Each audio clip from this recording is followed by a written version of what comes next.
E aí, gente, como vai? Hoje eu tô aqui para falar sobre um assunto com vocês que a gente muito utiliza na terapia intensiva, que são escalas aplicadas ao paciente grave, tá? Então hoje nós vamos falar de um modo bem rápido, bem objetivo, bem claro, para que vocês saibam quais são as principais escalas que nós utilizamos na terapia intensiva e quais delas mais caem nos concursos, em questões para a gente avaliar, tá? Então vamos lá. A primeira escala que nós vamos falar é sobre a escala de Ramsay. Essa escala ela é muito utilizada no ambiente de terapia intensiva, mas não apenas na UTI, como também em outros locais na qual tenha paciente em sedação e ventilação mecânica, né? Então é uma escala que nos permite avaliar o grau de sedação desse paciente, mas aí é uma observação. Não apenas dentro da terapia intensiva nós temos um paciente que está totalmente afundado em sedação, tá? Então é importante a gente desmistificar isso, porque existem também pacientes que estão sedados, mas que se apresentam sonolentos, que têm interação conosco, que quando a gente faz estímulos sonoros, eles nos olham, tá? Então, esse estigma de que na terapia intensiva só existe paciente afundado em sedação, ou que quando se ceda o paciente ele vai estar totalmente desacordado, isso não existe, tá bom? Então, a escala de Ramsay, ela é utilizada para avaliar justamente o grau de sedação e também de sonolência desse paciente, tá? Então, a gente vai aplicar em pacientes tanto inconscientes como também pacientes acordados. E aí, ela tem a divisão de pontuação, ela pontua a condição clínica do paciente, a condição avaliada quanto à sedação de 1 a 6, sendo, portanto, observem o slide. Quando eu classifico o paciente com classificação 1, significa que ele está ansioso, agitado ou inquieto, ou então ambos, tá? Na escala, quando eu avalio que eu tenho pontuação 2, esse paciente está de forma tranquila, cooperativa e orientado. Quando eu tenho uma pontuação 3, esse paciente vai te corresponder a alguns comandos verbais. Quando eu tenho score 4, significa que esse paciente vai estar sedado, entretanto, ele vai ter uma resposta leve ao toque da glabela. E olhem para mim, a glabela é essa parte da nossa face, tá?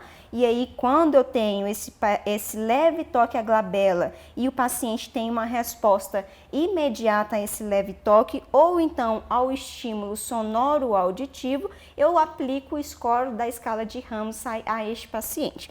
Quando eu falo no score 5, eu vou encontrar um paciente sedado, entretanto, ele vai apresentar uma resposta lenta ao estímulo auditivo alto. Então, não é apenas ao estímulo auditivo sonoro normal, no nosso tom de voz normal, mas eu elevo o tom de voz para falar com esse paciente. Claro, tu vai tentar falar com ele com tom de voz normal. Se ele não te der nenhuma resposta, né, imediata, você vai aumentar o seu tom de voz para tentar ter uma resposta desse paciente. E aí, se ele te responde lentamente ao seu estímulo sonoro auditivo alto, ou então ao toque da glabela, ou ao toque da glabela, você vai ter um score de avaliação 5, tá?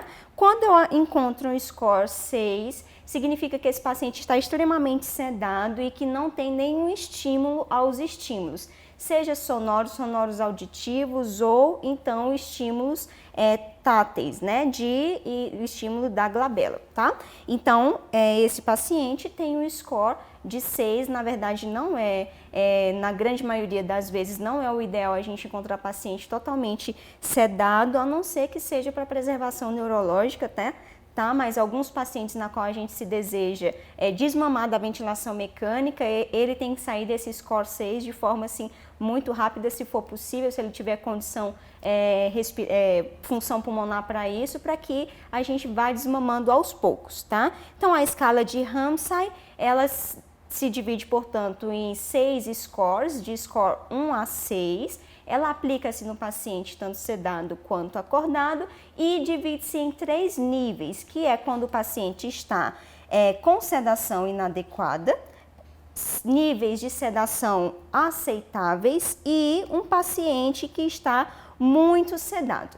Quando eu falo de sedação inadequada, eu estou falando do score 1. Então, o score 1 é o paciente agitado, ansioso, inquieto ou ambos. Nesse caso do paciente ansioso, principalmente agitado e inquieto, é um risco tanto para o paciente, ele pode extubar, ele pode sacar o tubo, ele pode arrancar outros dispositivos necessários para sua terapia, ele pode confrontar a equipe, ele pode bater na equipe, então não é um nível de sedação adequado na qual o nosso paciente deve estar, tá? Quando eu tenho níveis aceitáveis, eu classifico esse paciente score 2, 3 e 4.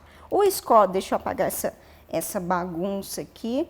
O score 2, 3 e 4 demonstra um paciente tranquilo, que tem respostas ao estímulo. O score mais, que eu tenho um paciente mais, digamos assim, afundado, mais sedado, é quando eu tenho um score 4, na qual ele vai te responder a estímulos, tá? Então, esse paciente é um paciente que está em sedação adequada, tá bom? Então, tanto para ele, para que ele continue na terapêutica de suporte ventilatório, quanto também para a equipe, tá?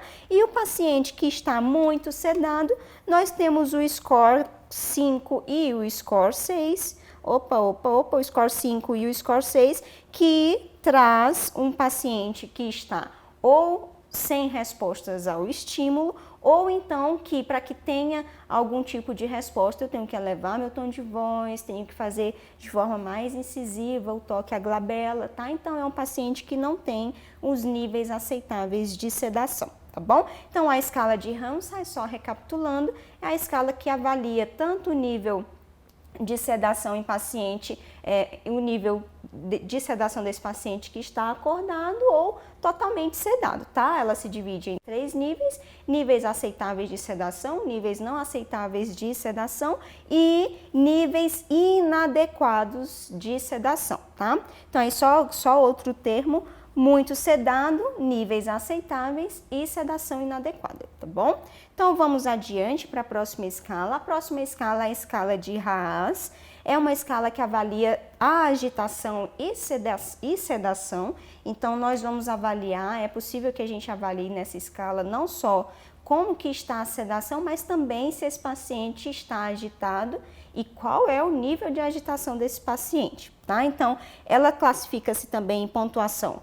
Na verdade, a gente divide didaticamente a escala para uma compreensão melhor em 3 níveis também. É o nível que é superior a 0, nós vamos entender melhor quando nós observarmos o próximo slide. A pontuação propriamente 0 e pontuações inferiores a 0. Quando eu falo na pontuação superior a 0, eu estou avaliando a agitação. Vamos entender melhor no próximo slide.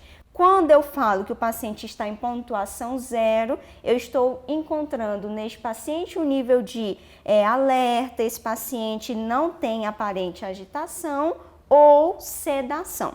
E inferior a 0, eu estou avaliando justamente o grau de sedação. Então, vamos lá. Superior a 0, eu estou avaliando o nível de...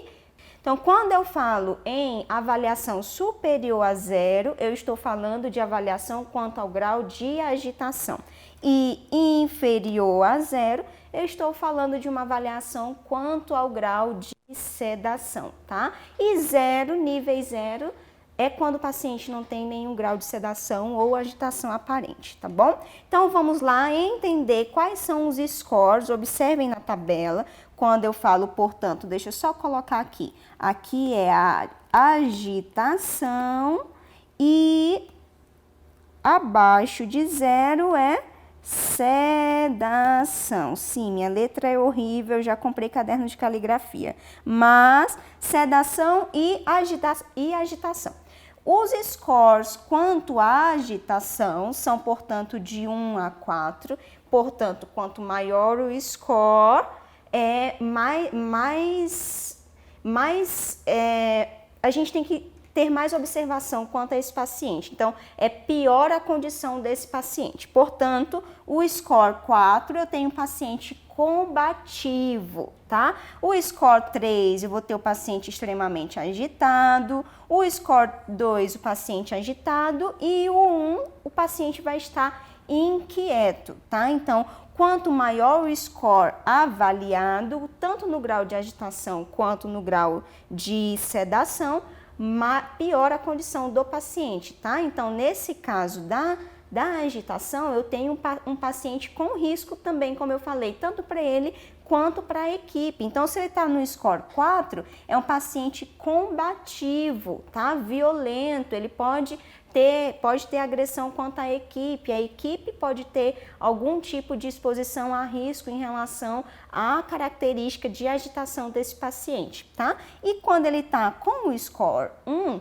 que é o menor score da avaliação quanto à agitação, significa que ele está intranquilo, ansioso, sem movimentos vigorosos ou agressivos, tá? Então, é mais adequado do que um paciente combativo, tá? Dentro da escala, dentro da avaliação quanto à agitação. Quando eu falo no ideal, seria o paciente alerta e calmo, né? Agora, quando eu vou avaliar a sedação, se esse paciente não apresenta nenhum tipo de interação conosco, ele não vai estar agitado, nenhum tipo de agitação, ele vai estar representando situações quanto à sedação.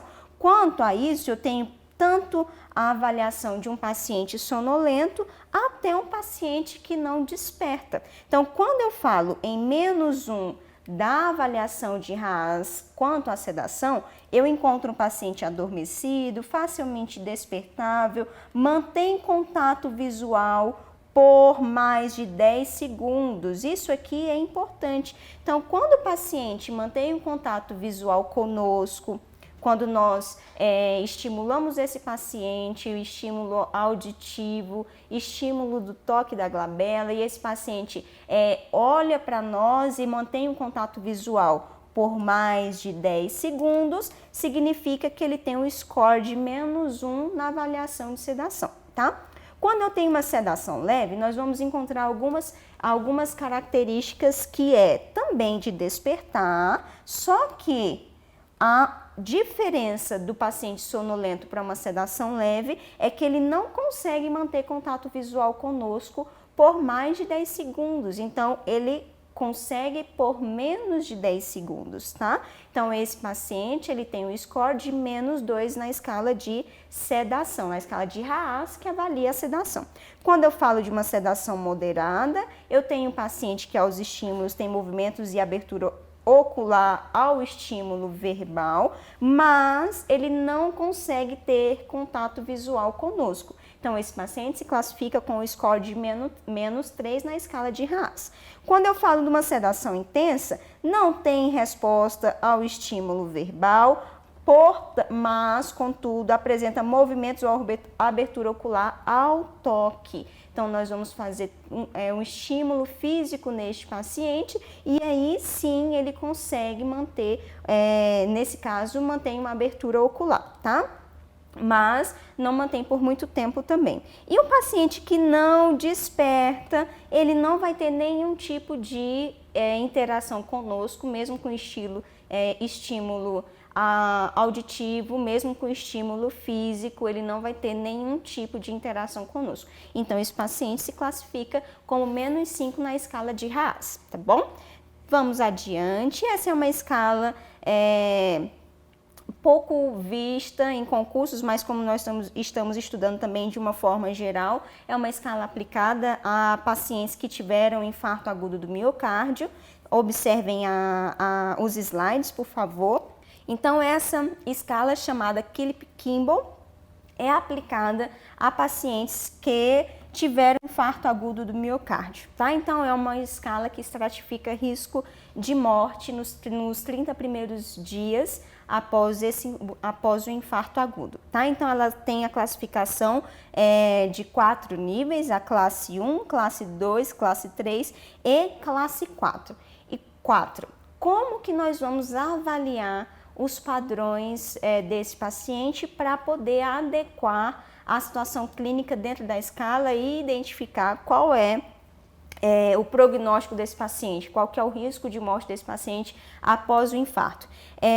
A avaliação desse paciente vai ser por meio de ausculta, tá? Ausculta tanto a nível pulmonar quanto cardíaco e buscando sinais de choque, tá bom?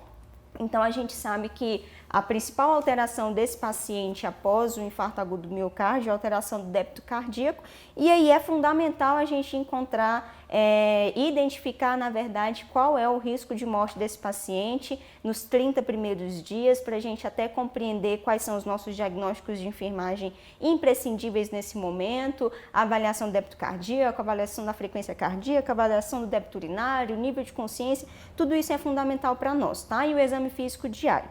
Então, essa escala vai avaliar, como eu disse, em 4 classes. A classe 1 significa que o paciente não tem sinais de congestão, tá? Então, quando esse paciente não tem sinais de congestão, a possibilidade, o risco de morte dele é de 6%, a mortalidade dele é de 6%. Então, mesmo que ele não tenha sinais nenhum de congestão, esse paciente ainda tem um risco de morte, tá? Um risco de morrer. Por isso a importância do enfermeiro diariamente, a 24 horas com esse paciente pós-infartado, tá? Para a gente identificar sinais de piora e de prontamente comunicar a equipe médica e também intervir em algumas situações. Quando eu falo no paciente que está em classe 2, ele apresenta uma terceira bulha. Além disso, estertores basais, tá? A ausculta durante a nossa ausculta, durante o nosso exame físico. Quando esse paciente tem uma terceira bulha e estertores basais,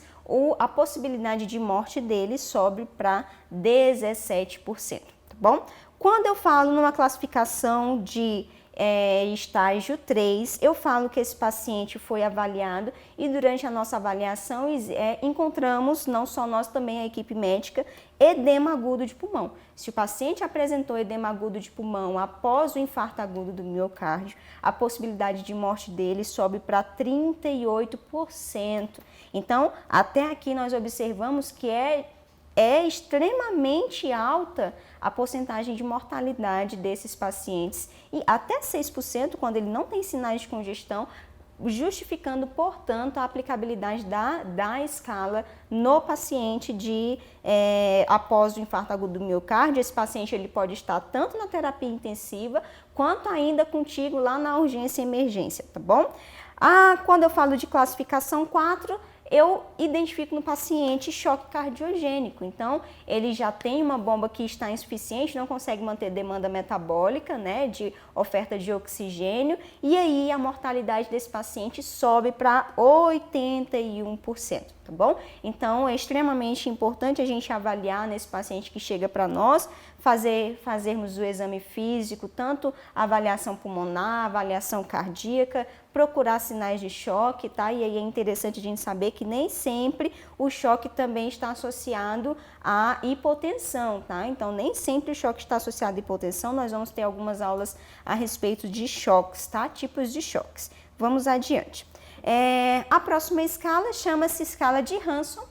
Essa escala também é aplicada em terapia intensiva e a finalidade dela é avaliar o paciente com pancreatite aguda, tá? Então, a escala de Hanson, ela possui 11 parâmetros, 5 deles devem ser avaliados durante a admissão e 6 deles devem ser avaliados após a internação, tá? Então, essa prerrogativa aqui é inclusive uma das situações que fazem que tem feito os profissionais de terapia intensiva, principalmente a equipe médica e também a equipe de enfermagem, que também aplica, a diminuir a avaliação pela escala de Hanson, porque eu tenho que avaliar 6 itens extremamente importantes após a internação desse paciente. Então, só 5 itens são avaliados durante a admissão, tá? E aí, a presença de 3 ou mais critérios nas 48 horas da admissão classifica esse paciente com pancreatite aguda como um paciente grave, com pancreatite grave, tá? Então, nós temos um paciente que tem a classificação, deixa eu ver aqui, eu coloquei para vocês um slidezinho para a gente ter uma noção mais ampla. Gostaria que vocês observassem o slide, tá? Então, ele fala aqui dos critérios que são avaliados antes da internação e os critérios que são avaliados após a internação, né? Então, durante a admissão, são 5 critérios a serem avaliados. Quando eu falo que esse paciente teve uma classificação entre 0 e 2, então nós tivemos uma avaliação de 0 e 2 pontos, de 0 ou 2 situações durante a admissão, eu tenho uma mortalidade de até 2%. Quando eu avalio a presença de 3 a 4 situações, eu tenho uma mortalidade de pelo menos 15%. E durante a minha avaliação, se eu tenho a presença de 5 ou mais das situações apresentadas, essa mortalidade eleva-se para 40%. Além disso, eu tenho uma mortalidade de até 100% quando eu identifico pelo menos 7 a 8 parâmetros antes da admissão, isso no contexto geral, tanto antes da admissão ou durante a admissão, quanto após a admissão, que é durante a internação, no período de 48 horas após essa admissão, tá? Então, essa escala, portanto, avalia o risco desse paciente ir a óbito numa situação de pancreatite e diz se a pancreatite desse paciente é grave ou não, tá? Então, a próxima escala que nós vamos avaliar é uma escala que é muito aplicada pela equipe de enfermagem.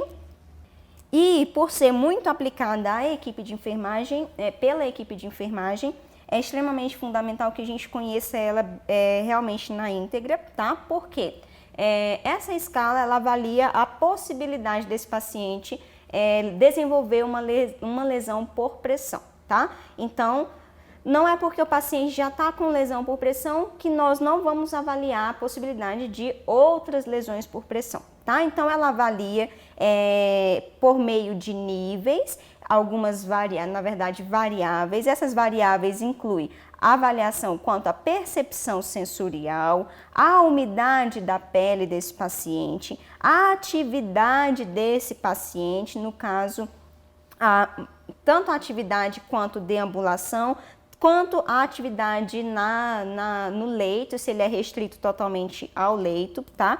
Quanto à mobilidade dele. Além disso, avalia também quanto à nutrição, então é extremamente importante a gente avaliar quanto à nutrição, e nesse caso a nossa avaliação não é aprofundada como se faz um nutricionista, tá? Então, nossa avaliação vai ser quanto à massa, à musculatura, se esse paciente está com exposição de proeminências ósseas, se ele está realmente muito emagrecido, e isso nos mostra se essa nutrição está adequada ou não. Agora, quais são os níveis de insuficiência, quanto que está a proteína, isso a gente não vai avaliar, porque quem avalia isso na íntegra é tanto o médico quanto o nutricionista, tá bom? E além disso, nós vamos avaliar fricção e força de cisalhamento, tá?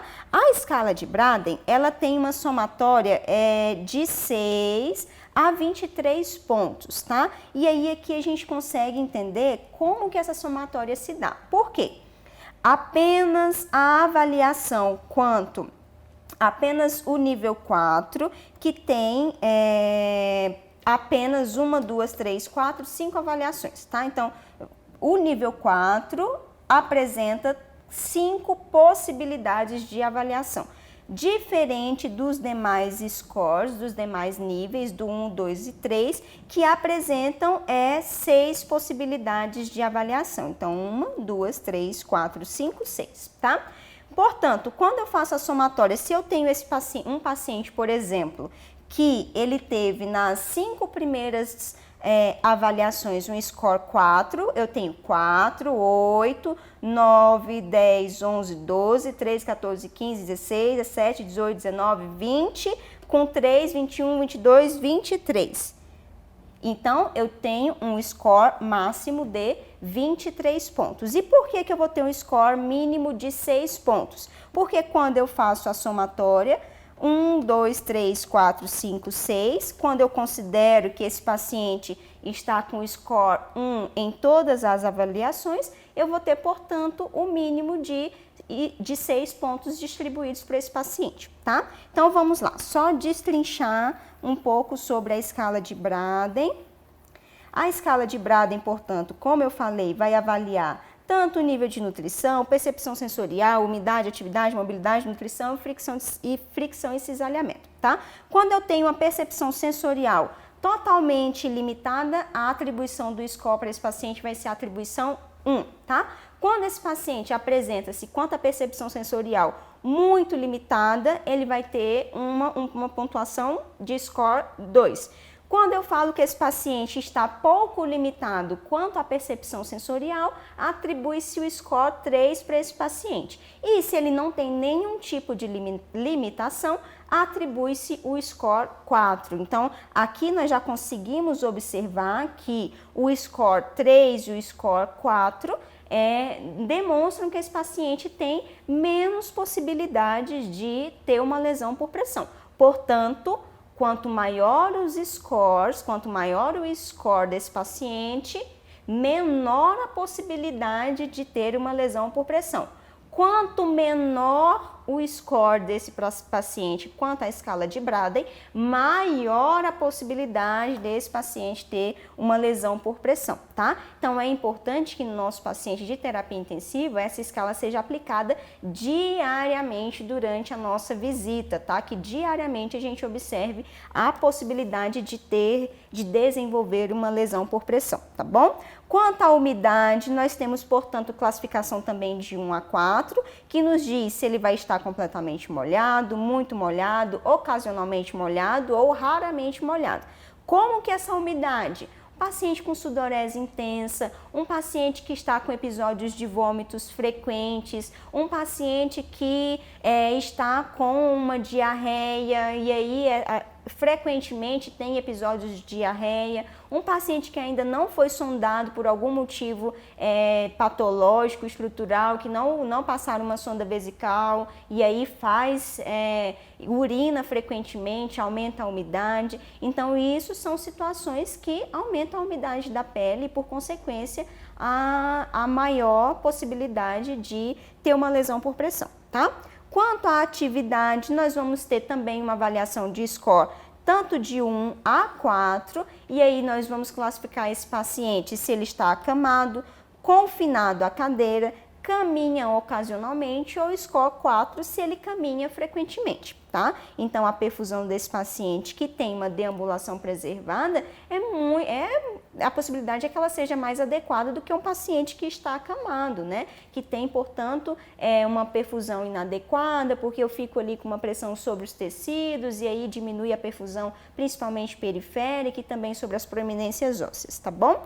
Quanto à mobilidade, eu vou avaliar também do score de 1 a 4, identificando se esse paciente está totalmente imóvel, muito limitado, pouco limitado ou se ele não tem limitação alguma. Então, se esse paciente é totalmente restrito ao leito, paciente em sedanalgesia profunda, não tem nenhum tipo de interação conosco, esse paciente não vai ter nenhuma mobilidade tão pouco física quanto no leito, né? Que são 2 diagnósticos de enfermagem também, mobilidade física prejudicada e mobilidade no leito prejudicada. Então, esse paciente que tem uma mobilidade no leito prejudicada, que está totalmente imóvel, ele necessita da nossa equipe para fazer mudança de decúbito. Então, é também importante avaliar a escala de Braden para eu saber quais são os cuidados que eu vou determinar para esse paciente. Se ele está, por exemplo, com o score de 1 na escala de Braden em relação à mobilidade, eu tenho que prescrever para a minha equipe que faça mudança de decúbito desse paciente a cada 2 horas, né? Claro, salvo as situações desse paciente tem algum tipo de instabilidade hemodinâmica, tá bom? Então, nesse caso, a gente vai ter que realmente fazer a mudança de decúbito do paciente, tá? Quanto à nutrição, nós vamos avaliar se esse paciente tem uma nutrição muito pobre, inadequada, adequada ou excelente, tá? Então, muito pobre, o paciente tem proeminências ósseas expostas, a gente observa que a gente não consegue fechar nenhum tipo de lesão pré-existente, se ele está na ventilação mecânica, ele não consegue sair, tá? Então, é um paciente que vai ter um score diminuído quanto à avaliação de Braden. E, por fim, fricção e cisalhamento, que tem avaliação apenas de 1 a 3. Existe o problema de fricção e cisalhamento? Esse problema é um problema potencial ou não existe nenhum problema quanto a isso? Gente, então a gente vai fazer um pequeno intervalo e encerramos aqui na explicação da escala de Braden e viremos com próximas explicações e também questões. Até mais!